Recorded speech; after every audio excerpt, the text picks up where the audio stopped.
So I think I'm going to lose about 90% of you guys when I say this statement, but let's talk about basketball.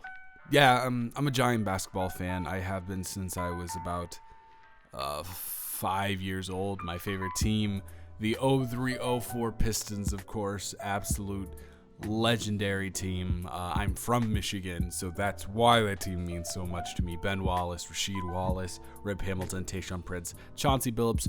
One of the best starting fives, I'd argue, ever in terms of chemistry and all-around brilliance. They had the defense, they had the offense, they had the playmaking. That's besides the point, though. We're talking about the very likely champions of this NBA season, the Milwaukee Bucks, and their star player, Giannis Antetokounmpo. The issue that I've seen a lot of people bringing up on social media is actually the social media use of other NBA players. You see, when someone hits a game winner, whoever it is generally, and it's a star player, a Damian Lillard, a LeBron James, a Kevin Durant, a Steph Curry, NBA Twitter goes absolutely wild. And the players always tweet out their support and shock and awe of said player and said shot. And they've been noticing a pattern where the same courtesy and respect is not shown to Giannis Antetokounmpo after putting on one of the most, I'd argue, dominant finals performances that we've seen thus far. This whole thing started with CJ McCollum saying, "How many votes will Chris Middleton get for finals MVP?" And that's where the problem lies, because if we're being honest with each other, that shouldn't really be a conversation. Yes, Chris Middleton is putting up 20 plus, and he is a key proponent of the Bucks' success in this playoffs run. So is Jrue Holiday. But how do you argue against someone who over the span of 5 games is averaging 32 points, 13 rebounds, 6 assists, 2 blocks, and 1 steal? You can't do that. You can't argue that that is the most valuable player on that team. He has single-handedly carried them to the promised land. Of course, Jrue Holiday, Chris Middleton, even Brook Lopez has been pretty big for them in this series. But there's no doubt in my mind that Giannis is the MVP. And nobody's tweeting about it. There's a very, very, very direct bias towards the Phoenix Suns in this finals run from the committee of players in general. And I guess I can understand why, because lots of people want CP3 to get his first ring.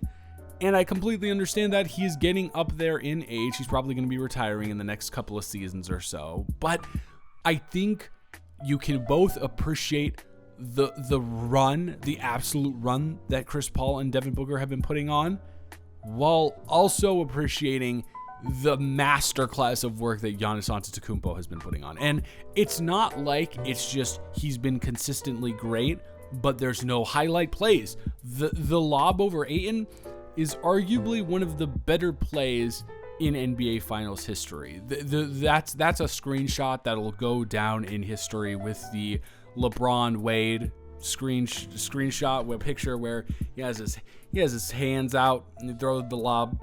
LeBron's dunking it down. There's so many great moments that he's had, and I don't really understand why there's just nothing. There's just on a relative scale nothing there about him. But do you know who people are talking about? People are talking about Devin Booker. And listen, I think Devin Booker is a top 25 player in this league right now. He's absolutely killing it. There's not a doubt in my mind that he is going to be one of the next great scorers in the league and maybe of all time. And he has been doing incredibly well in the playoffs thus far, and people are noticing that Chris Paul has been the one holding him back just a tad. Didn't have a great game 5. Didn't really have a great game 4 either. But focusing on Booker, I see way more people talking about Booker than Giannis. And Giannis, with these amazing performances Booker has put on, is still averaging more points than him in this final series. That's ridiculous. And I think part of the problem here, or maybe the crux of it, is something that people have mentioned before, and it's that the NBA and the players in the NBA seem to be very threatened and tend to disregard, and this is also including the media as well. They're either threatened or they tend to disregard players that are not from the United States and are foreign. If you look at the history of this, let's just take this season for example. How heavily debated was the Nikola Jokic MVP? People were not happy about it in the media, and it seemed like the players, were also pulling for other candidates, while it was very, very clear that Nikola Jokic was the most valuable player to his team. And I do agree Chris Paul should have been up there, but I think Jokic is still levels above him. If you look at someone like Luka Doncic, he still has people arguing over whether he is a top 10 player when it's clear to everybody and their grandparents that he 1000% is. I know this is a little bit of a stretch, but even Steve Nash, who won back-to-back MVPs, people argue he is the least deserving MVP of all time, and he's Canadian. And I know, Canadian-American borders, but still, it still applies.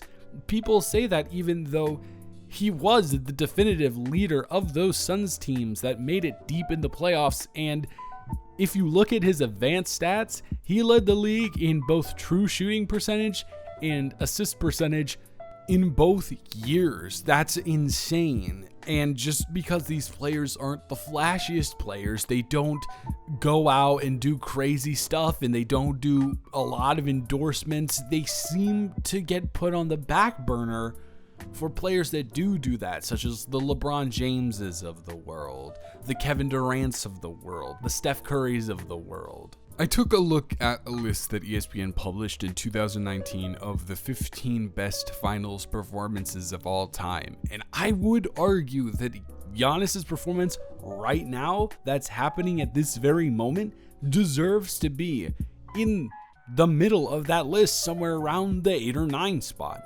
Imagine you wrote a book, and it's one of the most critically acclaimed books in recent memory, and all of the audience loves it, and it's on the New York Times bestseller list, but somehow you receive no acknowledgement even.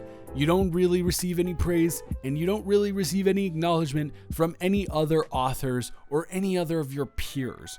That's exactly what's going on with Giannis Antetokounmpo right now. To even suggest that Middleton is deserving of a Finals MVP is absolutely blasphemous. And I guess the other thing that kind of plays off of the whole, foreign player thing I was talking about is Giannis fits into a very interesting mold of players that people don't really like to root for because they don't bring the drama to the NBA. People like LeBron, people like Kevin Durant, switching teams and providing some fiery comments. Giannis doesn't do that, but Giannis keeps to himself. Giannis does what he does. He goes out on the court and he goes to work. But then again, on the other hand, you have people like Kawhi Leonard who do the same thing and are still heralded as more of a star and talked about more than Giannis is. So I can't help but think that that's that foreign player bias coming through.